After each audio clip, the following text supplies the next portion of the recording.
ശബരിമല ദേവസ്വം ഭണ്ഡാരം കാണാൻ ഐജി കയറിയതിൽ താക്കീതുമായി ഹൈക്കോടതി. ഭണ്ഡാരത്തിലേക്ക് പോലീസ് കയറരുത് എന്ന് ദേവസ്വം ബെഞ്ച് അറിയിച്ചു. Sabarimala police joint coordinator IG Shyam Sundar ഭണ്ഡാരം കാണാൻ കയറിയതിലാണ് കോടതിയുടെ താക്കീത്. ഐജിയുടെ സന്ദർശനത്തിനെതിരെ സ്പെഷ്യൽ കമ്മീഷണർ റിപ്പോർട്ട് നൽകിയിരുന്നു.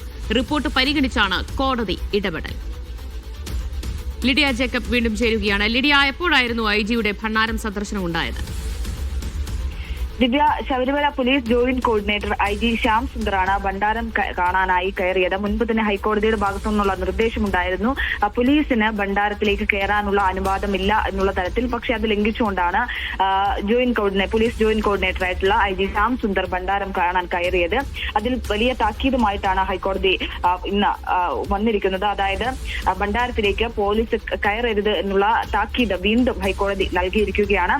ഇത്തരത്തിൽ ഐജിയുടെ ഈ സന്ദർശനത്തിനെതിരെ ശബരിമല സ്പെഷ്യൽ കമ്മീഷണർ റിപ്പോർട്ട് നൽകിയിരുന്നു. ആ ഒരു റിപ്പോർട്ട് പരിഗണിച്ച് അതിന്റെ അടിസ്ഥാനത്തിലാണ് കർശനമായിട്ടുള്ള നിർദ്ദേശം ഹൈക്കോടതിയുടെ ഭാഗത്തുനിന്നും ഉണ്ടായിരിക്കുന്നത്. അതായത് ഇനി അത്തരത്തിൽ പോലീസ് ഭണ്ഡാരത്തിലേക്ക് കയറുകയാണെങ്കിൽ അത് കൃത്യമായിട്ടുള്ള നടപടിയെടുക്കും. അത് വേണ്ട വിധത്തിൽ പരിഗണിക്കേണ്ടതായിട്ടുണ്ട്, അല്ലെങ്കിൽ അത് നിരീക്ഷിക്കേണ്ടതായിട്ടുണ്ട്. പോലീസിന് ഭണ്ഡാരത്തിൽ കയറാനുള്ള അനുവാദമില്ല എന്നുള്ളതാണ് ഹൈക്കോടതി പറഞ്ഞിരിക്കുന്നത്.